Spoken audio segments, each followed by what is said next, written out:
Dear students, मैं संदीप सिंह, प्रवक्ता भौतिक विज्ञान एग्जाम स्पेशल जेपीआईसी में आपका स्वागत है।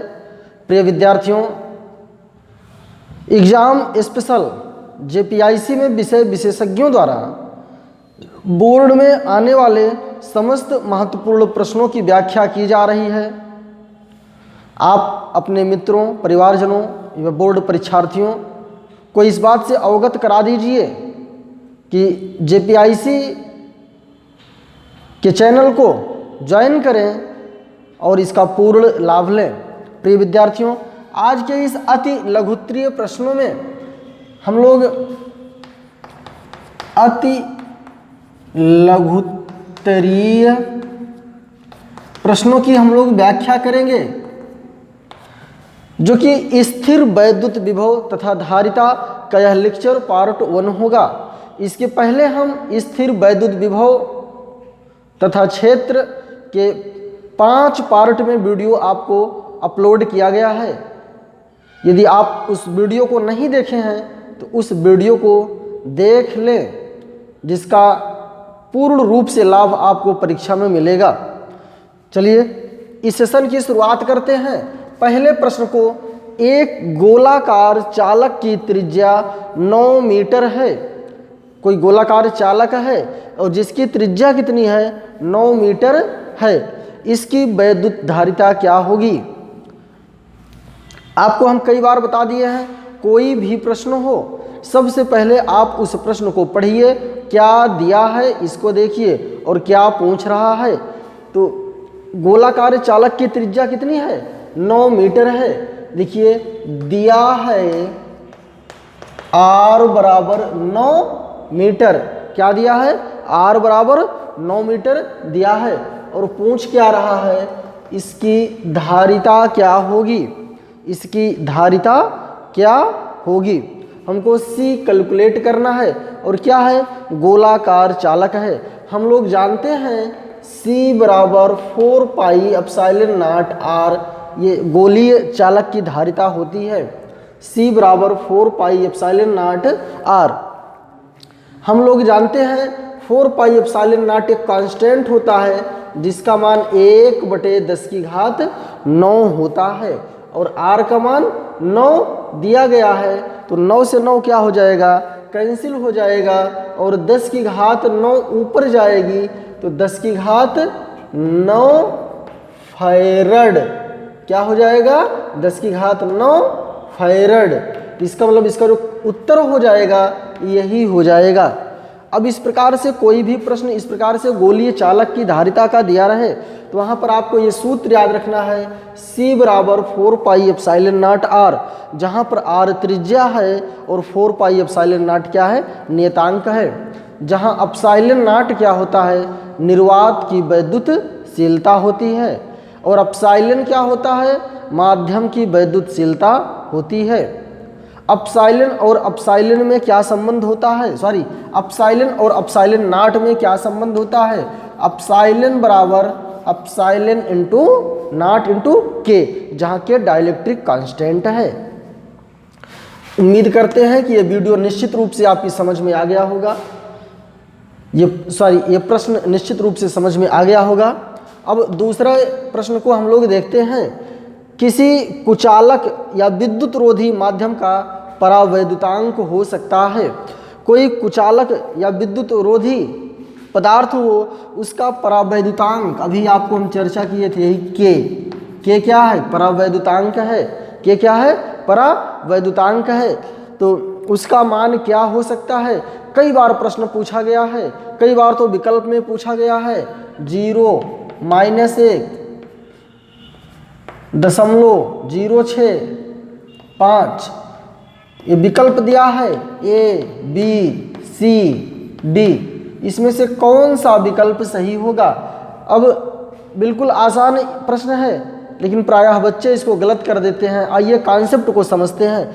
किसी भी परावैद्युतांक जो k का मान होता है किसी माध्यम के लिए हमेशा ग्रेटर देन 1 होता है। क्या होता है? हमेशा ग्रेटर देन 1 होता है।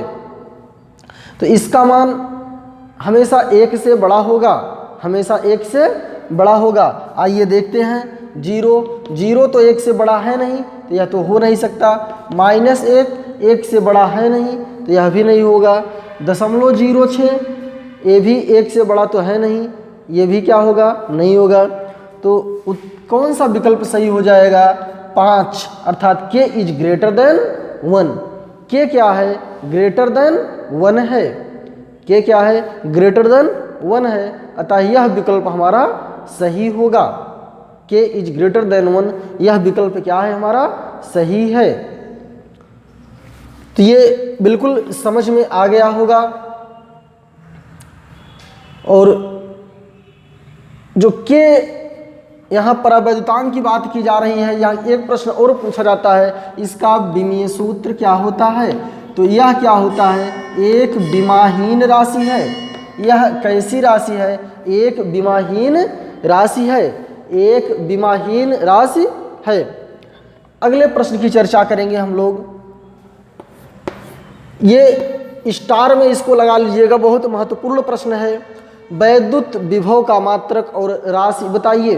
वैद्युत विभव का मात्रक बताना है और उसकी क्या बताना है, राशि बताना है। वैद्युत विभव का मात्रक और राशि बताइए।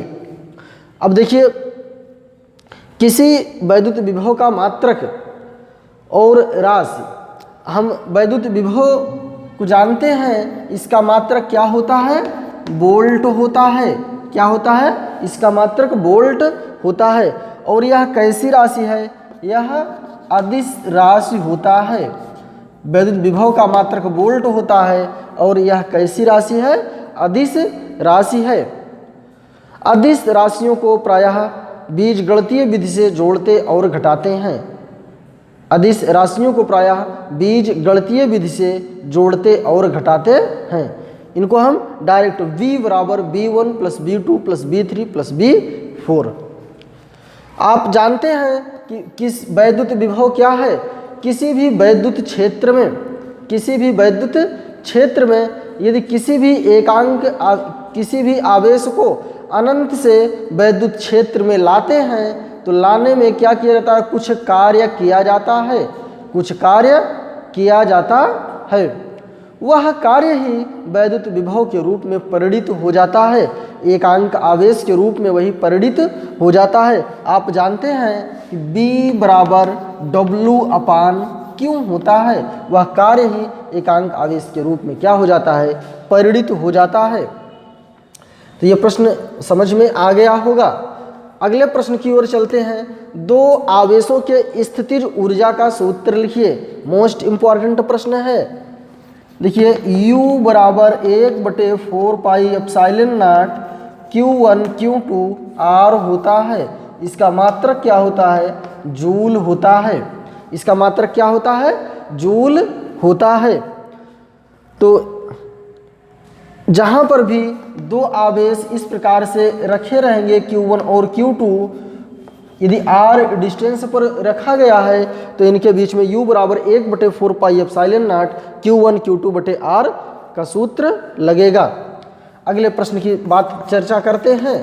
समांतर प्लेट संधारित्र की धारिता किन तथ्यों पर निर्भर करती है। बहुत ही महत्वपूर्ण प्रश्न का संकलन लिया गया है। सभी प्रश्न बेहद महत्वपूर्ण हैं। इसमें से आपको बोर्ड परीक्षा में प्रश्न जरूर देखने को मिल जाएंगे। समांतर प्लेट संधारित्र की धारिता किन तथ्यों पर निर्भर करती है। तो यह सामान्य रूप से दो तथ्यों पर निर्भर करती है। कितनी बातों पर निर्भर करती है, दो तथ्यों पर निर्भर करती है। जो धारिता होती है वो प्लेट के क्षेत्रफल के अनुक्रमानुपाती होती है। प्लेट के क्षेत्रफल के अनुक्रमानुपाती होती है और उन प्लेटों के दूरी के वर्ग के व्युत्क्रमानुपाती होती है। उन प्लेटों के दूरी के व्युत्क्रमानुपाती है, वर्ग नहीं। आप एक सूत्र भी आप सभी लोग जानते हैं, C बराबर एप्सिलॉन नॉट A/D होता है। C बराबर एप्सिलॉन नॉट A/D होता है। ये दो बातों पर निर्भर करती है। एरिया जितना बढ़ेगा उतना धारिता उसकी बढ़ जाएगी। उनके बीच की दूरी अगर घटा देंगे तो धारिता बढ़ जाएगी, अगर बीच की दूरी बढ़ा देंगे तो धारिता क्या हो जाएगी, घट जाएगी। अर्थात D घटेगा तो C बढ़ेगा और D बढ़ेगा तो C घटेगा, व्युत्क्रमानुपाती में है।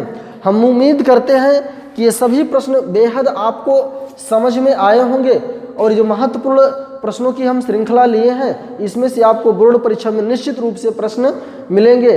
आप अपने, यदि आपको ये वीडियो अच्छा लगा हो तो अपने मित्रों को भी शेयर करें। Thank you so much.